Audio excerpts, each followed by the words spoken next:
Nakapagbigyan na ulit ng mga tanong.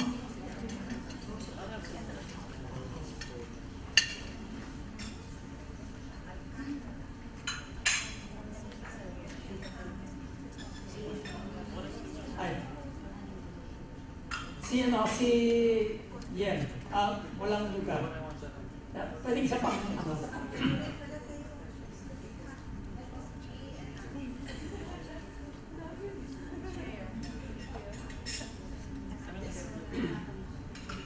Yeah, we need another seat for Miss Yen Alcantara. Ano na lang? Yen, dito na lang. Dito, masikip.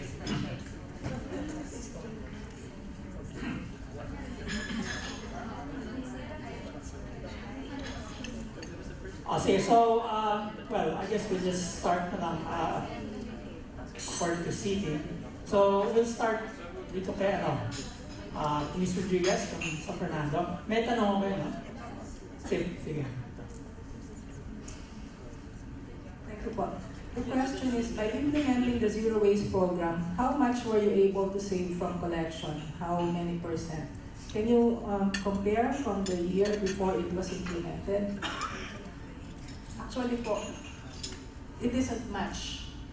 With the fact na dumalaki ang population, dumarami ang tao sa San Fernando, dumarami din ang basura. So hindi namin nakikita ng wala pa kami nakikitang significant figures talaga ng decrease sa collection expenses namin. Pero ang nakikita namin, malaki ang epekto sa tao. Yung change ng mindset nila, ng behavior nila. Ngayon, mas aware sila. Mas aware sila na kailangan we should all work together. Na may gawin tayo para makatulong tayo sa environment. Sa paglilinis ng kapaligiran, hindi lang nag-uumpisa at nagtatapos sa clean up. Kailangan sila mag-segregate ng basura, magtapon sa tamang lalagyan. Yun po, doon namin nakikita ang success ng efforts namin doon sa increased level of awareness ng taong bayan. Thank you.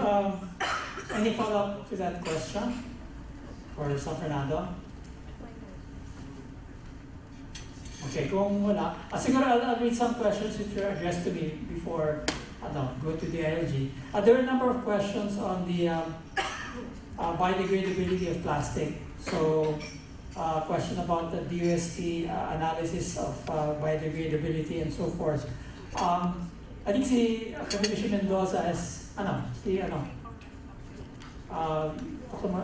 Montaño. May standards ng ang biodegradability.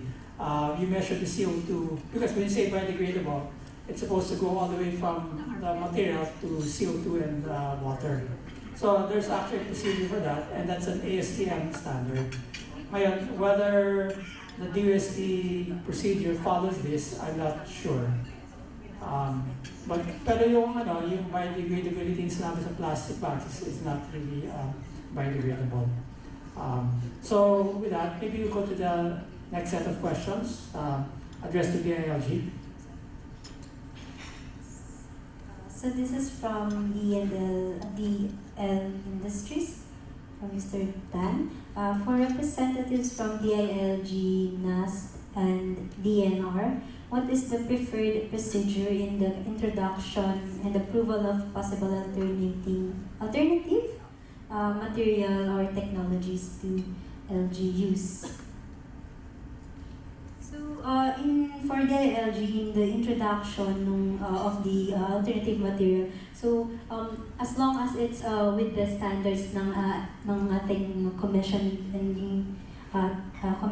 the EMB, we will, if it is up to the standard, we could issue a memorandum circular to support the formulation and, of course, information campaigns on these technologies that could be used by the LGUs.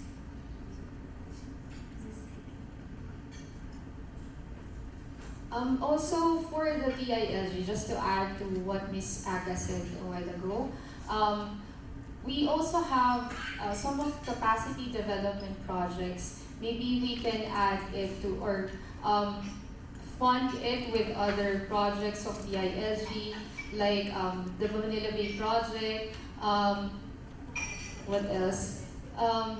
Yeah, maybe yes. We can attach it with other activities.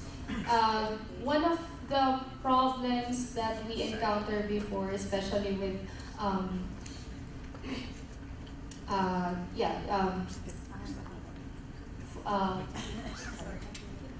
providing activities for the LGUs is that sometimes we don't have enough fund to provide technical assistance or technical capabilities for the LGU. So maybe our preferred alternative, preferred method for that would be let's look for projects, existing projects with, for example, a national agency like the DISG, and then let's ask if we can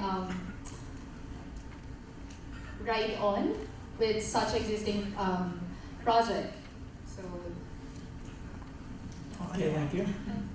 The follow-up now. Well, you're speaking about technologies being approved for certain LGUs. For example, if you have the Manila Bay ecosystem, it's a Manila Bay, so you have several local governments concerned. No? For example, there is a technology that you would like Cavite to adopt. Would you consider the other LGUs how they could be impacted by these technologies? Because this is one big or relatively one ecosystem, and therefore what is going to happen in the coastal area, for example in Cavite, would impact the other coastal areas in the bay. So how is it done? Is it done with DNR or you just wait for something? So what is the process?